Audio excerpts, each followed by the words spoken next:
ഇന്ന് നമുക്കൊരു റൈസ് തയ്യാറാക്കാം. ചെമ്മീൻ വെച്ചിട്ടുള്ള റൈസാണിത്. വീട്ടിലൊരു ഗസ്റ്റ് വരാമെന്നുണ്ടെങ്കിൽ ബിരിയാണിക്ക് പകരം പെട്ടെന്ന് തയ്യാറാക്കാൻ പറ്റിയ നല്ലൊരു റൈസാണിത്. എന്നാൽ ബിരിയാണിയിൽ ചേർക്കുന്നത് പോലെ ഒരുപാട് നെയ്യുടെ ആവശ്യം ഇതിനില്ല. അതുപോലെ ഒരുപാട് ഇൻഗ്രീഡിയൻസും വേണ്ട. നമുക്ക് ഒരുപാട് സ്റ്റെപ്സ് ഒന്നും ഇല്ലാണ്ട് പെട്ടെന്ന് ചെയ്തെടുക്കാൻ പറ്റിയ നല്ലൊരു റൈസാണിത്.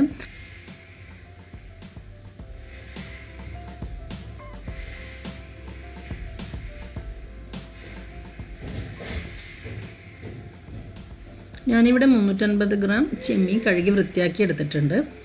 ചെമ്മീൻ്റെ അളവ് നിങ്ങളുടെ ഇഷ്ടത്തിനനുസരിച്ചിട്ട് എടുത്താൽ മതി. നമുക്കിതൊന്ന് മാരിനേറ്റ് ചെയ്യണം. അതിനുവേണ്ടി ഒരു 1/2 ടീസ്പൂൺ മഞ്ഞൾപ്പൊടി,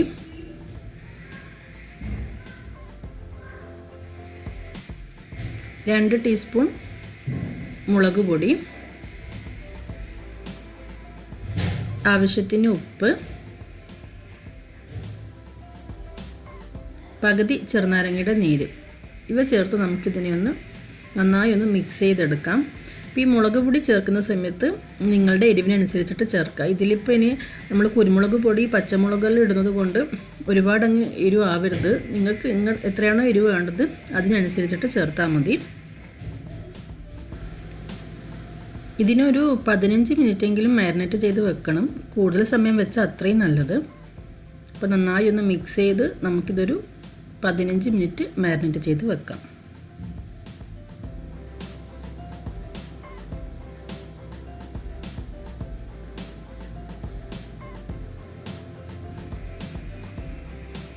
ഇനി നമുക്കിതുപോലെ ഒരു ചുവട് കട്ടിയുള്ള ഒരു പാത്രം എടുത്തിട്ട്, കുറച്ച് വലിയ പാത്രം തന്നെ എടുക്കണം. കാരണം നമ്മൾ എല്ലാം ഈ ഒരു പാത്രത്തിൽ തന്നെയാണ് ചെയ്യുന്നത്.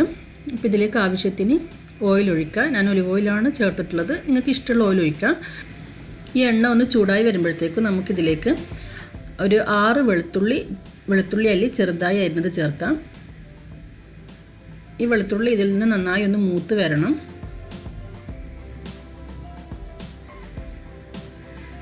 ഇനി ഇതിലേക്ക് 1.5 ടീസ്പൂൺ കുരുമുളക് പൊടി നിങ്ങളുടെ എരിവിനനുസരിച്ച് ചേർത്താൽ മതി. ഞാനിവിടെ 1.5 ടീസ്പൂണോളം ചേർത്തിട്ടുണ്ട്. കുറച്ച് സ്പൈസി തന്നെ ആയിരിക്കും ഈ റൈസ്.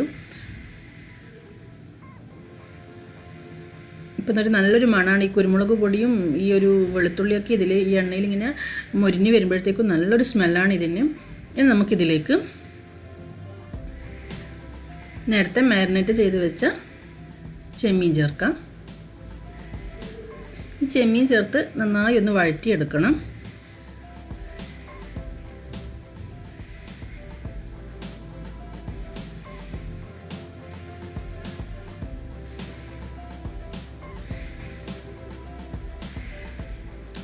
ഇനി ഇതിലേക്ക് ഒരു സവാള ചെറുതായി അരിഞ്ഞത്,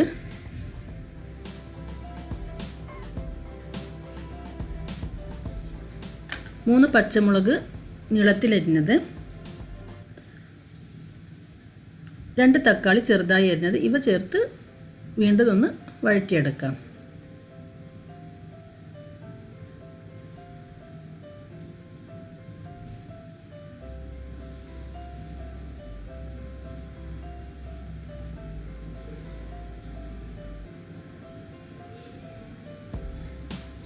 ഇതിലേക്ക് ഞാൻ 1 ടീസ്പൂണോളം ഗരം മസാലയും കൂടി ചേർത്തിട്ടുണ്ട്.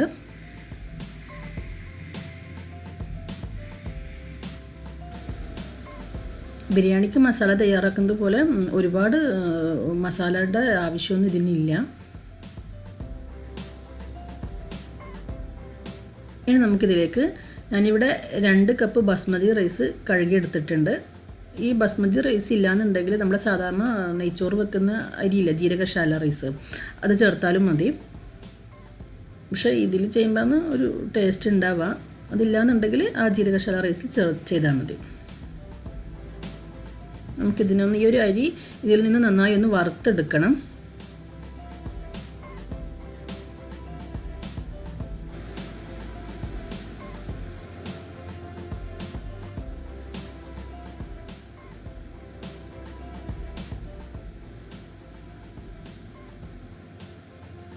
ഇനി ഇതിലേക്ക് 1/2 ടീസ്പൂൺ മഞ്ഞൾപ്പൊടി ചേർക്കാം. മിക്സ് ചെയ്തെടുക്കാം.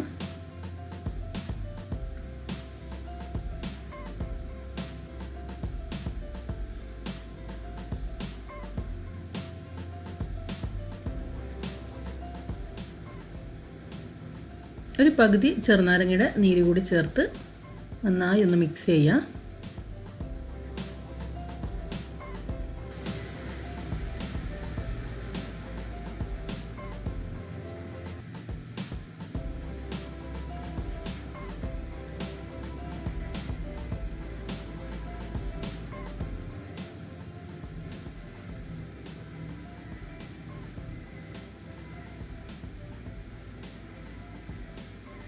ഇനി ഇതിലേക്ക് ആവശ്യത്തിന് ഉപ്പ് ചേർക്കാം.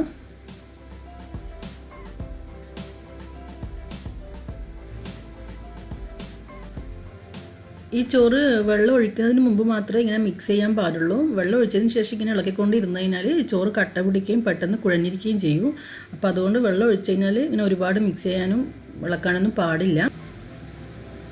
ഇനി ഇതിലേക്ക് 5 കപ്പ് ചൂടുവെള്ളം ചേർക്കാം. ഞാനിവിടെ 5 കപ്പ് ചൂടുവെള്ളമാണ് ചേർത്തിട്ടുള്ളത്. അഥവാ നിങ്ങൾ നോൺ സ്റ്റിക്ക് പാനിലാണ് ചെയ്യുന്നതെന്നുണ്ടെങ്കിൽ ഇത്രയും വെള്ളത്തിൻ്റെ ആവശ്യം ഉണ്ടാവില്ല. ഇതിപ്പോൾ സ്റ്റീലായതുകൊണ്ട് പെട്ടെന്ന് വെള്ളം വറ്റും. ഏതായാലും വെള്ളം ഒഴിക്കുന്ന സമയത്ത് ഈ ഒരു അരിക്ക് മുകളിലായിട്ട് എന്തായാലും വെള്ളം ഒഴിക്കണം.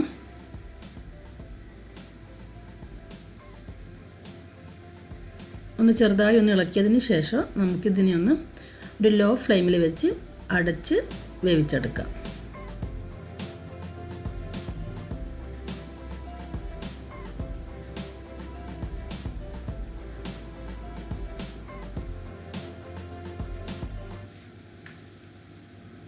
നമുക്കൊന്ന് തുറന്ന് നോക്കാം. ഇപ്പോൾ ഒരു പകുതിയോളം വെള്ളം വറ്റി വന്നിട്ടുണ്ട്. ചെറുതായി ഒന്നുകൂടി ഇളക്കി കൊടുക്കാം. ഒരുപാടിട്ട് ഇളക്കരുത്.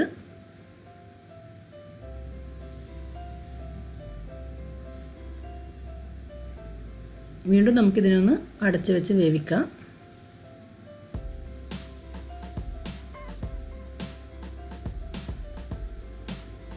ഇപ്പോൾ വെള്ളമെല്ലാം ഒന്ന് വറ്റി വരുന്നുണ്ട്.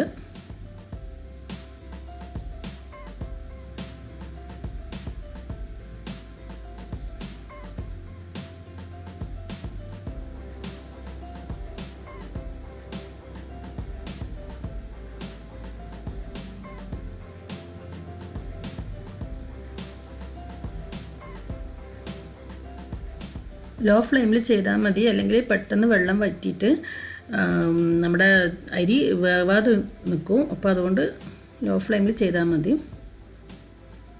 ഫസ്റ്റ് വേണമെന്നുണ്ടെങ്കിൽ ഒരു മീഡിയം ഫ്ലെയിമിൽ ഇട്ടിട്ട് പിന്നെ ഒരു വെള്ളം വറ്റുന്ന ആ ഒരു സമയമാകുമ്പോഴത്തേക്കും ഒന്ന് ലോ ഫ്ലെയിമിൽ ഇട്ടാലും മതി. ഇപ്പോൾ ഇവിടെ സ്റ്റീലായതുകൊണ്ടാണ് ഫുൾ ലോ ഫ്ലെയിമിൽ തന്നെയാണ് ചെയ്തിട്ടുള്ളത്. അല്ലെങ്കിൽ പെട്ടെന്ന് വെള്ളം വറ്റും. നോൺ സ്റ്റിക്ക് പാനാണെന്നുണ്ടെങ്കിൽ ഒരു മീഡിയം ഫ്ലെയിമിലിട്ടിട്ട് ഈ ഒരു വെള്ളം വറ്റി വരുമ്പോഴത്തേക്ക് ലോ ഫ്ലെയിമിലിട്ട് ചെയ്താൽ മതി. ഇനി നമുക്കിതിലേക്ക് കുറച്ച് മല്ലിയില കൂടി ചേർക്കാം.